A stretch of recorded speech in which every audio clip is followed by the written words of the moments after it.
Bismillahirrahmanirrahim. Assalamualaikum warahmatullahi wabarakatuh. Alhamdulillahilladzi kana biibadihi khabiran basira. Tabarakalladzi ja'ala fis sama'i burujan wa ja'ala fiha sirajan wa qamaran munira. Ashhadu an la ilaha illallah wa ashhadu anna Muhammadan abduhu wa rasuluh. Allazi ba'asahu bil haqqi basiran wa nazira wa da'iya ilal haqqi bi isnihi wa sirajan munira. Allahumma salli alaihi wa ala alihi wa sahbihi wa sallim tasliman katsira. Amma ba'du. Syukur alhamdulillah, senang sekali rasanya kita bisa berjumpa lagi di channel ini. Salawat dan salam selalu dan tetap tercurahkan kepada junjungan kita Nabi besar Muhammad sallallahu alaihi wasallam. Allahumma salli ala sayyidina Muhammad wa ala ali sayyidina Muhammad. Harapan dan doa saya semoga saudaraku semuanya selalu diberikan kesehatan, dilapangkan rezekinya, diampuni dosa-dosanya, dan dipanjangkan umurnya. Amin ya rabbal alamin. Sahabat beriman yang dirahmati Allah, salah satu sunnah solat adalah membaca surah atau ayat Al-Quran usai membaca surah Al-Fatihah. Al-Quran sendiri terdiri dari 114 surah dan 6.000 lebih ayat. Jadi kita semuanya memiliki pilihan surah atau ayat yang melimpah untuk dibaca setelah membaca surah Al-Fatihah. Dan semua surah maupun ayat dalam Al-Quran boleh dibaca, mulai dari surah-surah pendek seperti yang ada pada juz 30. Ada pula yang gemar membaca potongan-potongan ayat dalam surah-surah yang panjang. Dan ada juga yang membaca surah atau ayat yang disesuaikan dengan situasi atau momen-momen tertentu. Misalnya adalah momen di bulan Ramadan, situasi saat dalam perjalanan, dan lain sebagainya. Lalu bagaimana dengan Rasulullah Shallallahu Alaihi Wasallam? Surah atau ayat apa yang sering dibaca Rasulullah saat sholat subuh? Namun sebelum lanjut, dengan kerendahan hati, saya mengajak Anda semuanya untuk bergabung di channel ini dengan cara menekan tombol subscribe dan menuliskan doa-doa dan harapan kalian di kolom komentar, sehingga kita bisa amini bersama. Dengan begitu, mudah-mudahan harapan dan cita-cita kalian segera dikabulkan oleh Allah Subhanahu wa Ta'ala.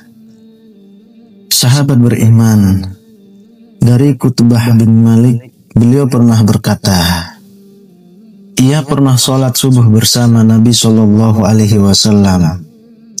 Beliau pada rakaat pertama membaca ayat surah Qaf ayat 10. Hadis riwayat Muslim.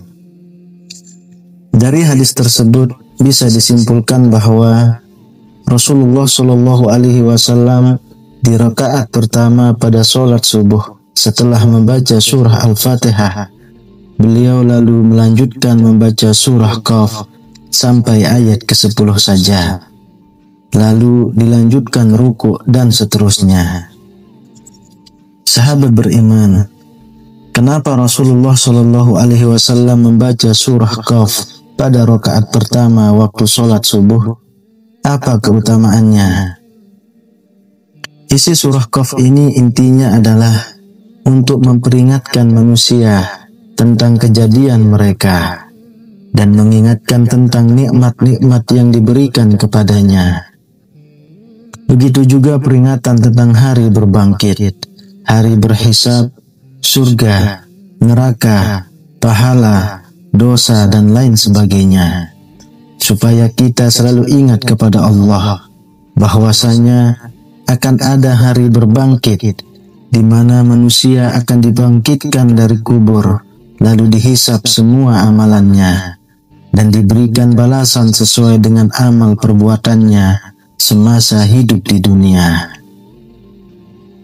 Bagi yang banyak amal baiknya akan diberikan ganjaran masuk surga, dan bagi yang banyak amal buruknya akan dimasukkan ke neraka dengan segala siksaannya. Na'udzubillahi min zalik.